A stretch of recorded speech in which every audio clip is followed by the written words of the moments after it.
திருப்பத்தூர் மாவட்டம் திருப்பத்தூர் அடுத்த பிச்சனூர் பகுதியைச் சேர்ந்த பழனி. இவருடைய மகன் குமரன், வயது 17.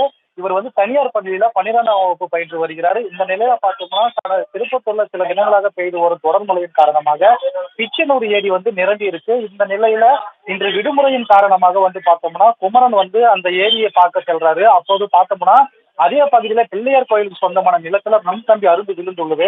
இதனை அறியாத குமரன் மின்கம்பியை மிதித்ததுல மின்சாரம் பாய்ந்து பரிதாபமாக நிகழ்வெட்டிலே உயிரிழக்கிறாரு. இதனை அறிந்த குருசலாப்பட்டு போலீசார் உடலை கைப்பற்றி திருப்பத்தூர் அரசு மருத்துவமனைக்கு உடற்கூறுகளை அனுப்பி வைக்கிறாங்க. மேலும் இது தொடர்பாக வழக்கு பதிவு செய்து விசாரணை மேற்கொண்டு வராங்க.